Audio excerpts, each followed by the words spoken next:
8 দল আয়োজিত আজকের এই রাজশাহী বিভাগীয় মহাসমাবেশে উপস্থিত কেন্দ্রীয় এবং স্থানীয় নেতৃবৃন্দ সহ সংগ্রামিত তৌহিদি জনতা, দেশ স্বাধীন হওয়ার পরে আমরা সকলেই ধারণা করেছিলাম দেশের মানুষের জন্য আর কোনো টেনশন ভোগ করতে হবে না, দেশের আগামী নির্বাচন সুষ্ঠু হবে, দেশের মানুষ স্বাধীনভাবে জীবনযাপন করতে পারবে, আমাদের বাংলাদেশের মধ্যে নিরাপত্তার পরিবেশ তৈরি হয়ে যাবে। কিন্তু দুঃখজনক বিষয় হলো স্বাধীনতার শহীদদের রক্তের উপরে, শহীদদের রক্তের কারণে যে অন্তর্বর্তীকালীন সরকার গঠিত হয়েছে, তাদের প্রথম অবস্থায় আমরা যে ভূমিকা দেখেছিলাম আমাদের খুশি রাখছিল।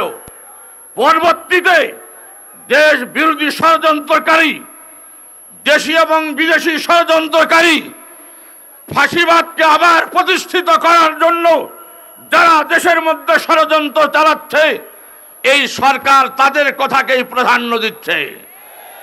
আমরা এই সরকারকে পরিষ্কার বলে দিতে চাই, 8 দল আজকে মহাসমাবেশের আহ্বান করেছে।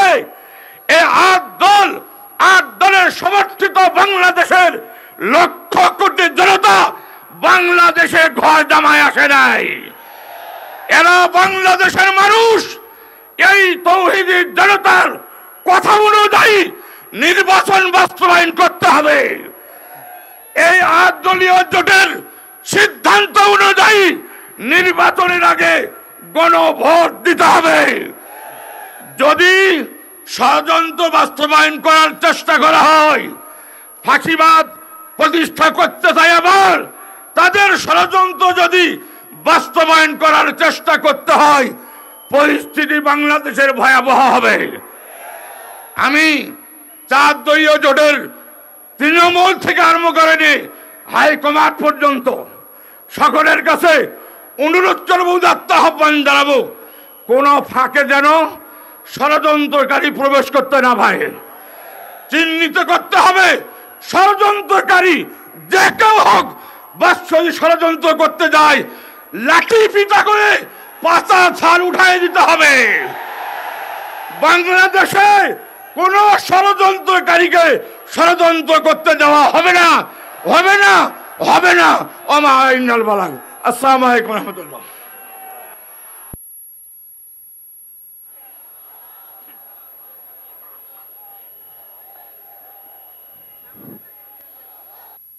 দিগ্বিজয়ী সিপাহসালার রক্তগ্রহণকারী তৌহিদি জনতা এ পর্যায়ে বক্তব্য রাখবেন ইসলামী আন্দোলন বাংলাদেশ সংগ্রামী নায়েবে আমির মাওলানা,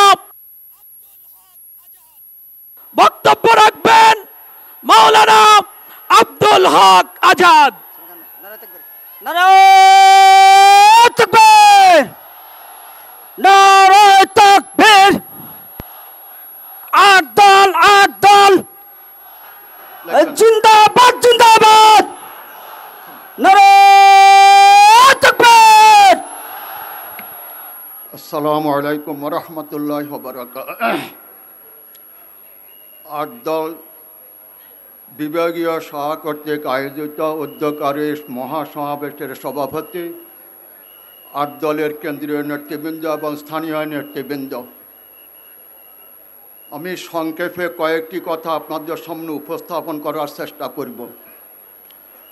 পাকিস্তান অর্জন হয়েছে, তার থেকে বাংলাদেশ হয়েছে, 75-এর পট পরিবর্তন হয়েছে, 24-এর পট পরিবর্তন হয়েছে। এই পট পরিবর্তনের পরও কিন্তু মানুষের ভাগ্যের কোনো পরিবর্তন হয়েছে? হয়নি।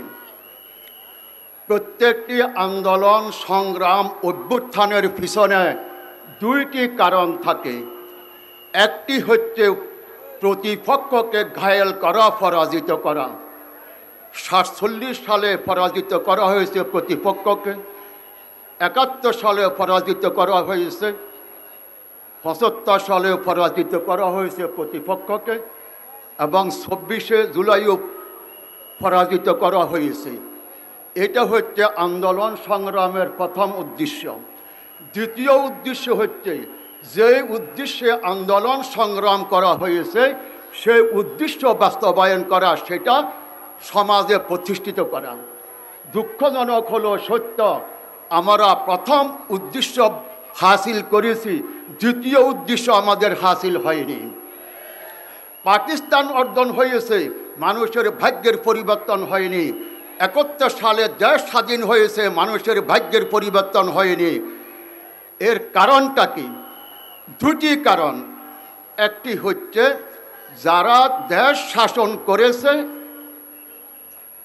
তাদের ভাগ্যের পরিবর্তন ঘটানোর চেষ্টা করেছে।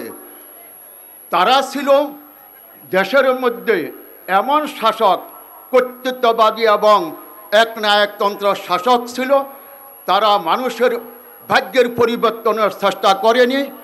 তারা লুটতরা, দুর্নীতি, ছিনতাই, রাহাজানি ইত্যাদির মাধ্যমে দেশকে সম্পূর্ণভাবে ধ্বংসের করতলে নিয়ে গিয়েছিল। এটাই দ্বিতীয়, যে আইনের দ্বারায় এই পাকিস্তান বাংলাদেশ শাসিত হচ্ছে এবং হইতেছে, এইটা হচ্ছে মানবরচিত আইন। এই মানবরচিত আইন দ্বারা কিয়ামত পর্যন্ত দেশ শাসিত হলে মানুষের ভাগ্যের পরিবর্তন হবে না, দেশের উন্নয়ন হবে না। কিন্তু এটাই দেশ স্বাধীন হওয়ার পর থেকে নিয়ে 54 বৎসর সমস্ত সরকারগুলা দেশকে ধ্বংস করেছে। বিশেষ করে 15 বছর পর্যন্ত আওয়ামী লীগ দেশের প্রতিটি সেক্টরকে সম্পূর্ণভাবে এমনভাবে রসাতলে দিয়েছে, তার ইতিহাস বললে অনেক সময় লাগবে। আমি দু একটি ঘটনা বলি। এই 54 বছর পর্যন্ত যত সরকার ক্ষমতায় আসছিল, জাতীয় পার্টি, আওয়ামী লীগ, এরশাদ এবং যারাই ছিল, তারা ক্ষমতায় আসার পর সরকারি কর্মকর্তা, আমলা এবং পুলিশ বাহিনীকে তাদের দলীয় কর্মীতে পরিণত করেছিল। কিন্তু সাথে সাথে সমস্ত অফিস আদালতকে তাদের দলীয় কার্যালয়ে পরিণত করেছে। এই কারণে প্রতিটি সেক্টর ধ্বংস হয়েছে। অথচ সরকার ক্ষমতায় থাকবে, সমস্ত বাহিনী নিরপেক্ষ থাকবে, আমলারা তারা পাবলিক সার্ভেন্ট হিসাবে কাজ করবে, দলীয় কর্মচারী হিসাবে নয়। এই দলীয় কর্মচারী হওয়ার কারণে দেশ ধ্বংস হয়েছে। একটি উদাহরণ আপনাদের সামনে পেশ করি। ইউরোপের একটি গুরুত্বপূর্ণ দেশ আপনার আয়ারল্যান্ড। সেই আয়ারল্যান্ডের সরকারি একজন গুরুত্বপূর্ণ কর্মকর্তা রাজনৈতিক বক্তব্য দিয়েছিল এবং সেই বক্তব্যটি সরকারের পক্ষে দিয়েছে। সেই আয়ারল্যান্ডের সরকার এই উচ্চপদস্থ কর্মচারীকে ডেকে বলেছেন, তুমি তো পাবলিক সার্ভেন্ট, তুমি রাজনৈতিক বক্তব্য কেন দিয়েছ? সাথে সাথে সেই বক্তব্য আমার পক্ষে কেন দিয়েছে? তোমাকে এখনো অব্যাহতি দিচ্ছি। কিন্তু এটা ছিল সভ্য দেশগুলোর রাজনীতি। দ্বিতীয়, যে দেশের আইন দ্বারায় ন্যায় নীতি এবং সত্যিকারে সুশাসন প্রতিষ্ঠিত হবে না, কিয়ামত পর্যন্ত সরকার পরিবর্তন হলে দেশের উন্নয়ন হবে না। আর এই 54 বৎসর যে আইন দ্বারা দেশ পরিচালিত হচ্ছে, আইন সম্পূর্ণ বিমাতাসুলভ আচরণ করেছে। এই আইন দ্বারাই কিন্তু দেশ পরিচালিত হলে শান্তি আসবে না। একটি উদাহরণ পেশ করি। 2008 সাল ফখরুদ্দিন, ইয়াজউদ্দিন, এই 3 উদ্দিনের শাসন আমলে খালেদা জিয়ার বিরুদ্ধে মামলা করেছিল 6টা, আর হাসিনার বিরুদ্ধে মামলা করেছিল কয়টা? 15টি। ভাগ্যক্রমে 2008 সালে আন্তর্জাতিক চক্রান্তে হাসিনা ক্ষমতায় আসে, আর খালেদা ক্ষমতায় আসতে পারেনি। হাসিনা ক্ষমতা আসার সাথে সাথে তার বিরুদ্ধে যে 15টি মামলা হয়েছিল, আদালত সে মামলাগুলোকে এমনি অটোমেটিকভাবে খারিজ করে দিয়েছে। আর বিএনপির খালেদা জিয়ার মামলা খারিজ হয়নি। এই বিমাতাসুলভ আইন দ্বারা যদি দেশ পরিচালিত হয়, কোশ্চেনকালের জন্য মানুষের ভাগ্যের পরিবর্তন এবং দেশের মানুষের উন্নতি সাধিত হবে না। কিন্তু এটাই। তার পাশাপাশি আমি একটি ইসলামী আইন আপনাদের সামনে উল্লেখ করছি। খলিফাতুল মুসলিমিন হযরত আলী, উনি রাষ্ট্রপ্রধান ছিলেন। তার প্রধান বিচারপতি ছিল শোরাই, প্রধান বিচারপতি শোরাই। হজরত আলীর একটি যুদ্ধের পোশাক এক ইহুদি চুরি করে নিয়ে গিয়েছে। হজরত আলী নিজে গিয়ে সরাই আদালতে মামলা করেছে, মহামান্য বিচারক সরাই আমার যুদ্ধের পোশাক ইহুদি নিয়ে গিয়েছে। সরাই বলতেছে আপনি সাক্ষী নিয়ে আসেন। পরের দিন হজরত আলী সাক্ষী নিয়েছে, একজন তার ছেলেকে, একজন তার গোলাম যেটা কীর্তদাস ছিল তাকে আজাদ করেছে, তার গোলামকে তার সাক্ষী হিসাবে নিয়ে গিয়েছে। হজরত সরাই বলতেছে খলিফাতুল মুসলিমিন, সাক্ষী দুজনের প্রয়োজন, আপনার সাক্ষী একজনও হয়েছে, আপনার আজাদকৃত গোলাম আপনার পক্ষে সাক্ষী দিয়েছে, এটা গ্রহণযোগ্য। আর আপনার ছেলে যে আপনার পক্ষে সাক্ষী দিয়েছে এই সাক্ষী ইসলামের দৃষ্টিতে গ্রহণযোগ্য নয়, এই কারণে আপনার আদালত থেকে আপনার মামলা খারিজ করে দিয়েছি। হজরত আলী আফাদ মস্তক বিচারপতি কথা দেখে মেনে নিয়ে সে আদালত থেকে ফেরত আসছে। দেখেন ইসলাম ন্যায় নীতি এবং কেমন ইনসাফের আইন। কিছু দূরে সেই ইহুদি এই আদালতের এই ন্যায় নীতি এবং হজরত আলীর এই আফাদ মস্তক আইনকে সমর্থন করে দেখার পর সেই ইহুদি বলতেছে আমি আজকে ইহুদি ধর্ম পরিত্যাগ করে আজকে ইসলাম ধর্ম গ্রহণ করলাম, আজকে আমি এটাই। সুতরাং যে আইনে বিমতা সুলভ আচরণ, একজন প্রান্তিক শাসী 5,000 টাকা সেই ব্যাংক থেকে লোন নিয়ে চাষাবাদ করে, আর বড় বড় শিল্পপতিরা হাজার হাজার কোটি টাকা লোন নেওয়ার পর ঋণ খেলাপি হয়, তাদের বিরুদ্ধে আইন স্পর্শ করে না, তাদেরকে পুলিশ ধরে না, রাষ্ট্রের পক্ষে তার বিরুদ্ধে কোনো ব্যবস্থা নেয় না।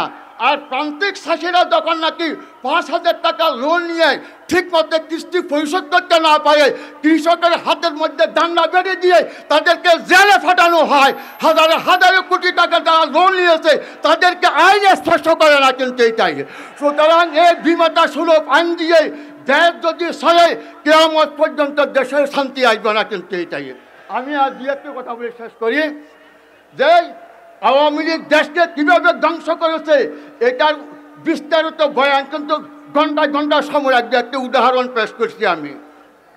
আপনারা বলতে পারেন আওয়ামী লীগ তো কালভার্ট করেছে, পদ্মা সেতু করেছে, এই করেছে, অনেক করেছে, দেশের উন্নয়ন করেছে। আমি তাই একটি নমুনা আমি পেশ করেছি, সে দেশের মঙ্গল করেছে, ধ্বংস করেছে। একটি ব্যক্তি যদি লোন এবং কর্জ নিয়ে 3 তলা বিল্ডিং করে, গ্রামের মানুষ তাকে ধিক্কার দিয়ে নিন্দা জানায়, সে লোন নিয়ে 3 তলা বিল্ডিং করেছে। আর এক ব্যক্তি যদি নাকি উপার্জনের মাধ্যমে উপার্জন করে, সেই যদি 3 তলা বিল্ডিং করে, গ্রামের লোক তাকে মডেল হিসাবে কী করে স্বীকার করে। সুতরাং হাসিনা যে 15 বছর কালভার্ট, বিশ্বরোড ইত্যাদি ইত্যাদি করেছে, এটা সম্পূর্ণ লোন নিয়ে করেছে। উদাহরণ পেশ করছি আমি। হাসিনা যখন ক্ষমতায় এসছে 2008 সালে বাংলাদেশের অভ্যন্তরীণ এবং আন্তর্জাতিক ঋণের পরিমাণ ছিল 2,00,000 কোটি টাকা। 2,00,000 কোটি টাকা ছিল দেশের অভ্যন্তরীণ এবং আন্তর্জাতিক ঋণ। আর 2024 সালে হাসিনা যখন এই দেশটাকে বিজয় হচ্ছে তখন বাংলাদেশের অভ্যন্তরীণ এবং আন্তর্জাতিক ঋণের পরিমাণ হয়েছে 18,00,000 কোটি টাকা। সুতরাং এই 15 বছরে 16,00,000 কোটি টাকা সে বিদেশ থেকে এবং অভ্যন্তরীণ ঋণ নিয়ে অর্ধেক খেয়েছে, কিছু উন্নয়ন করেছে, আর বাকিগুলো দিয়ে বিদেশে বাড়ি করেছে। আওয়ামী লীগ এটাই করেছে, দেশের উন্নয়ন কিন্তু এটাই।